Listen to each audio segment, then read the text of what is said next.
విద్యార్థులకి అండగా ఉంటూ అభయమిస్తూ యూనివర్సిటీలో ఉన్న విద్యార్థులు ఓయూవీసీ నిర్ణయాలకు కుట్రపూరితంగా భయాందోళనకు గురైనటువంటి వారికి అండగా నిలిచినటువంటి రాష్ట్ర ప్రభుత్వానికి ముఖ్యమంత్రి రేవంత్ రెడ్డి గారికి ప్రత్యేకంగా డిప్యూటీ సీఎం మల్లు భట్టి విక్రమార్కి కృతజ్ఞత తెలుపుతా ఉన్నాం విద్యార్థుల పక్షాన.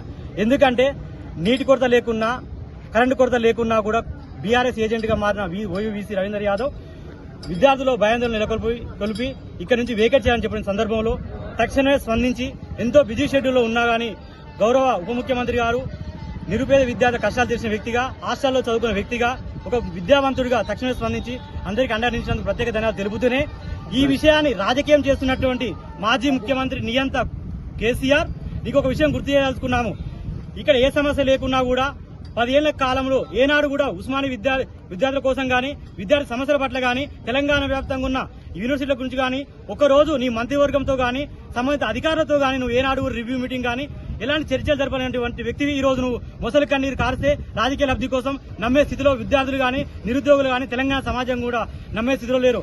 అలాగే ఒక విషయం గుర్తు చేస్తా ఉన్నాం, తెలంగాణ విద్యార్థులపైన కక్ష కట్టిన నువ్వు దశాబ్దాల కాలం క్రితం నువ్వు ఏనాడైతే ఉమ్మడి ప్రత్యేక తెలంగాణ రాష్ట్రంలో ఇక్కడ సికింద్రాబాద్ నియోజకవర్గంలో ప్రచారానికి వచ్చినప్పుడు కాంట్రాక్ట్ ఉద్యోగులను పర్మిట్ చేస్తున్నాడు. ఆనాడు ఉస్మానియా విద్యార్థులు మేమందరం నీకు హెలికాప్టర్లో చెప్పులు చూపిస్తే దాన్ని కక్షగా పెట్టుకుని నియామకాలు జరుపు చేసి చరిత్ర నీది. కాబట్టి నువ్వు ఎలాగైతే తెలంగాణ రాష్ట్రము ఈ ప్రజాప్రభుత్వం తెలంగాణ విద్యా నిరుద్యోగుల ప్రభుత్వంగా ఏర్పడిందో ఇది ఎన్నో వేదికల ద్వారా రేవంత్ రెడ్డి గారు చెప్పడం జరిగింది.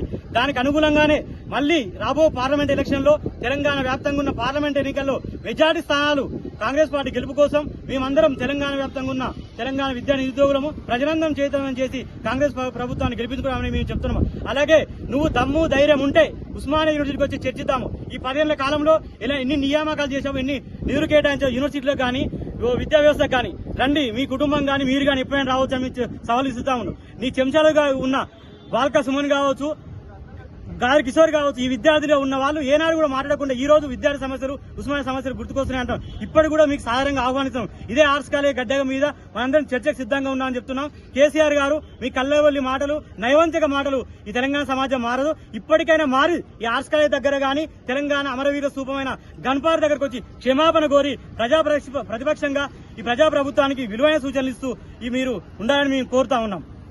खबरदार केसीआर, खबरदार केसीआर, రేవంత్ రెడ్డి గారి నాయకత్వం, డిప్యూటీ సీఎం గారి నాయకత్వం, రేవంత్ రెడ్డి గారి నాయకత్వం, కేసీఆర్, రేవంత్ రెడ్డి గారి నాయకత్వం, రేవంత్ రెడ్డి గారి నాయకత్వం, మల్లు భట్టి విక్రమార్క గారి నాయకత్వం, ఖబర్దార్ కేసీఆర్.